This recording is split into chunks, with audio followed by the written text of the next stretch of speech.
Hello guys, आज हम discuss करेंगे क्लास 10th का यूनिट 1 डिजिटल डॉक्यूमेंटेशंस के बारे में। ठीक है, इसमें हमने पहले फर्स्ट सेशन हमने कंप्लीट कर लिया था। नेक्स्ट सेशन हमारा आता है इंसर्ट एंड यूज़ इमेजेस। तो सबसे पहले हम बात करेंगे कि इसके अंदर हमें पढ़ना क्या है। तो इसके अंदर हमारे पास कुछ टॉपिक्स आते हैं। पहला टॉपिक है options to insert images to document from various sources. तो हम कैसे कैसे अलग सोर्सेज से अपनी इमेजेस को कैसे इंसर्ट कर सकते हैं। दूसरे में आता है कि कैसे हम अपनी इमेज को मॉडिफाई करें, उसको रिसाइज करें, क्रॉप करें, इमेज को डिलीट करें। तीसरा आता है ड्राइंग ऑब्जेक्ट्स और उसकी प्रॉपर्टीज़ के बारे में। फोर्थ सेशन आता है कि कैसे हम ड्राइंग ऑब्जेक्ट्स को क्रिएट करें, उनकी प्रॉपर्टीज़ को चेंज करें।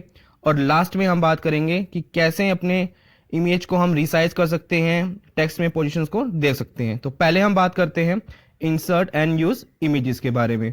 तो इसके अंदर क्या होता है कि हम अपनी जो इमेज है, तो हम अपने डॉक्यूमेंट राइटर में, ऑफिस राइटर के अंदर हम अलग अलग तरीके से अपनी इमेज को इंसर्ट कर सकते हैं। जैसे कि ड्रैग एंड ड्रॉप करके, इंसर्ट पिक्चर डायलॉग से हम इंसर्ट कर सकते हैं।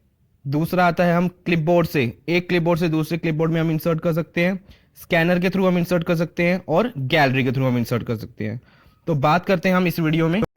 यहाँ पर मैंने अपना लिब्रा राइटर मैंने ओपन कर लिया। तो पहले हम देखते हैं कि सबसे पहले हम क्या करेंगे। कोई भी हम पिक्चर्स उसमें गए, वहाँ से ये होता है ड्रैग एंड ड्रॉप का तरीका। पिक्चर को ड्रैग करा और मैंने यहाँ पर इसको उठा के ड्रॉप कर दिया। ठीक है, ये था मेरा पहला तरीका, ड्रैग एंड ड्रॉप। उसके बाद मैं इस इमेज को हटाता हूँ। दूसरा तरीका आता है कि हम व्यू पे, इंसर्ट पे जाएंगे। ठीक है, इंसर्ट में जाके एक इमेज ऑप्शन हमें दिखता है, वहाँ पर हम क्लिक करेंगे तो एक डायगोनल बॉक्स आ जाता है। डायगोनल बॉक्स से मैं अपनी पिक्चर को सेलेक्ट करूँगा। ठीक है, जोन सी पिक्चर मेरे को चाहिए, मान लीजिए मुझे यही पिक्चर चाहिए, तो मैं क्लिक करके ओपन कर दूंगा तो मेरी पिक्चर यहाँ पर क्या हो जाएगी, इंसर्ट हो जाएगी। बढ़ते हैं तीसरे तरीके की तरफ।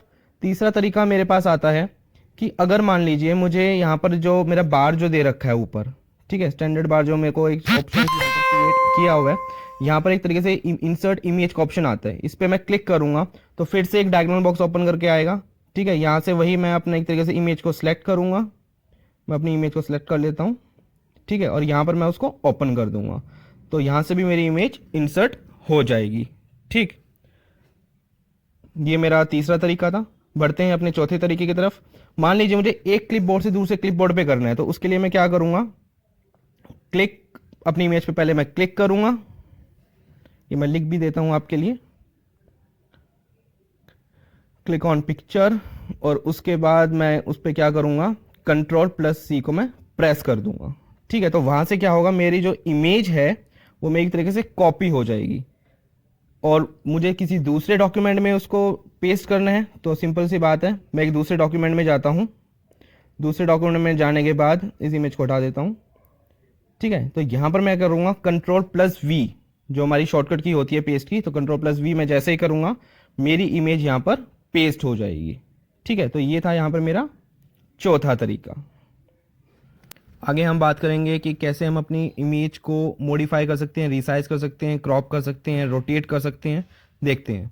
ठीक है, तो यहाँ पर मैंने एक तरीके से इमेज ले रखी है। यहाँ पर आप देख रहे होंगे ऊपर, तो हमारे पास बहुत सारी इसमें फंक्शंस हमें मिलते हैं। फ्लिप करने के, वर्टिकल करना हो मुझे, एक तरीके से हॉरिजॉन्टल करना हो, तो इस तरीके से मैं अपनी इमेज को फ्लिप कर सकता हूँ, ये हॉरिजॉन्टली कर सकता हूँ। 90 डिग्री में मुझे मूवमेंट करनी है तो मैं जितनी बार इस पर क्लिक करूँगा इतनी बार मेरी इमेज है वो रोटेट होती रहेगी। ठीक है, उसके बाद मैं देखूंगा अगर मुझे ये भी रोटेट का अलग से भी अब मुझे ऑप्शन यहाँ पर दे रखा होता है।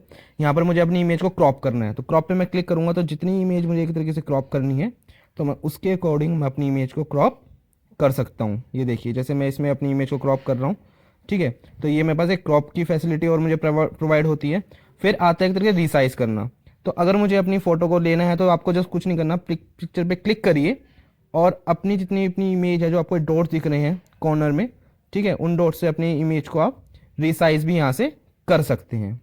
और इमेज को अगर आपको डिलीट करना है तो डिलीट के लिए एक सिंपल सा ही मेथड है, इमेज पे क्लिक करिए और डिलीट ऑप्शन पे क्लिक कर दीजिए, डिलीट हो जाएगा। यहाँ पर ट्रांसपेरेंसी है, यहाँ पर कलर भी दे रखा है आपको। ठीक है, तो हमारे पास यहाँ पर डिफरेंट टाइप के कलर्स होते हैं इमेज के लिए। ये एक तरीके से हमारे पास अलग अलग कलर्स दे रखे हैं। ठीक है, ये हमारा ग्रीन हो गया, रेड हो गया, एक तरीके से ब्लू हो गया, ब्राइटनेस के लिए, कंट्रास्ट के लिए। ठीक है, आगे हमारे पास आता है ड्राइंग ऑब्जेक्ट्स को कैसे क्रिएट कर सकते हैं। तो इसके लिए एक सिंपल सा फंडा है। अब व्यू पे जाइए, उसके टूल बार्स पे जाना, तो वहाँ पर आपको ड्राइंग दिखेगा। आप उस पर ड्राइंग पे क्लिक करेंगे तो आपको जैसे इस पिक्चर में दिखाई दे रहा है, इस तरीके का एक ड्राइंग ऑब्जेक्ट्स आपके नीचे शो हो जाएगा। ठीक है, तो यहाँ पर हमारे पास काफ़ी सारी चीज़ें होती हैं। सेलेक्ट होता है, लाइन होता है, रेक्टेंगल होता है, इक्लिप्स होता है, फ्रीडम फॉर्म लाइन होती है, टेक्स्ट होता है, कॉलआउट्स होता है, बेसिक शेप्स होते हैं, स्पेशल सिंबल्स होते हैं। तो यहाँ पर हम देखते हैं कैसे करना है। तो यहाँ पर हम चलते हैं व्यू पे। व्यू में ये टूल बार आया, टूल बार में ड्राइंग ऑब्जेक्ट्स प्रॉपर्टीज़ आप देख रहे होंगे। मैं ड्राइंग पे मैं क्लिक करता हूँ तो यहाँ पर नीचे एक तरीके से आपको इसी तरीके से आपके पास ड्राइंग टूल बॉक्स यहाँ पर मेंशन हो जाएगा। लाइन हो गया, आपका कर्व हो गया, आपका पैरागोन हो गया, रेक्टेंगल हो गया, स्क्वायर हो गया। ठीक है, तो आप इस तरीके से अपने यहाँ पर भी ये ड्राइंग ऑब्जेक्ट्स पे काम कर सकते हैं। इक्लिप्स हो गया, सर्कल हो गया, ये आपके हैं ड्राइंग ऑब्जेक्ट्स के। ओके, बढ़ते हैं अपने नेक्स्ट सेशन पे।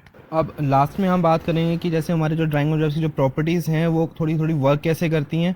जैसे आप इमेजेस में देख रहे होंगे, जब भी आप किसी इमेज पे क्लिक करते हैं तो आपको इस चीज़ का थोड़ा सा व्यू आपको देखने को भी मिलता है। ठीक है, तो यहाँ पर रोटेट का हमने बात कर लिया। फिर हम रैप ऑफ देखते हैं। रैप ऑफ क्या होता है, सबसे पहले हम उसी के बारे में बात करेंगे। पेज रैप क्या होता है, ऑप्टिकल पेज रैप क्या होता है, ठीक है, रैप राइट क्या होता है, रैप थ्रू क्या होता है, तो इन चीज़ों के बारे में डिस्कस करते हैं। तो आते हैं अपने लिब्रा ऑफिस पे। तो यहाँ पर मैं एक तरीके से आ गया हूँ। तो यहाँ पर मैंने एक तरीके से कुछ कंटेंट ले रखा है। तो सबसे पहले मैं एक तरीके से एक इमेज ऐड करूँगा, जैसे मैं एक नॉर्मली करता हूँ। इंसर्ट इमेज में जाके यहाँ पर मैंने एक इमेज ऐड कर ली। ठीक है, तो यहाँ पर मेरी एक इमेज ऐड हो गई है। अब मैं क्या करूँगा, इसको रिसाइज़ करता हूँ। ठीक है, तो रिसाइज़ आप देख लीजिए दोबारा से। ये मैंने लिया और इसको मैंने इस तरीके से मैं इस इमेज को रिसाइज़ कर रहा हूँ। ये मैंने यहाँ पर इस तरीके से लिया, थोड़ा छोटा कर देता हूँ इमेज को, और लेफ़्ट साइड से भी इमेज को थोड़ा छोटा कर देता हूँ। देखिए, ठीक है। अब यहाँ पर जैसे मैं अपनी इमेज को, कंटेंट को लेके जा रहा हूँ, तो अब ये देख रहे हैं, ये इसको हम बोलते हैं रैप ऑफ। ठीक है, तो यहाँ पर मेरा रैप ऑफ होना, यहाँ पर एक तरीके से दोनों साइड में होना। ठीक है, पेज रैप पे करूँगा तो इस तरीके से मेरा पेज रैप हो जाएगा। उसके बाद मैं ऑप्टिकल पेज रैप करूँगा तो ये मेरा ऑप्टिकल पेज रैप की तरह काम करेगा कि जो मेरी फ़ोटो है, कंटेंट सारा साइड में दिखेगा मेरे को। ये मेरा एक तरीके से यहाँ पर हो गया रैप लेफ़्ट, ये हो गया मेरा रैप राइट, ये हो गया मेरा रैप थ्रू, कंटेंट के ऊपर। ठीक है, तो ये यहाँ पर मेरा एक तरीके से क्या होता है, ये रैप की कुछ प्रॉपर्टीज़ मैंने आपको बताई। एक प्रॉपर्टी और देख लेते हैं। इसके लिए मुझे एक इमेज और लेनी पड़ेगी जिसमें हम मल्टीपल इमेजेस के बारे में बात करेंगे। यहाँ पर मैं एक इमेज इंसर्ट कर लेता हूँ। ये डायग्राम बॉक्स ओपन हो गया। यहाँ पर मैं एक इमेज डाल देता हूँ। यहाँ पर मैं एक दूसरी इमेज ले लेता हूँ एक।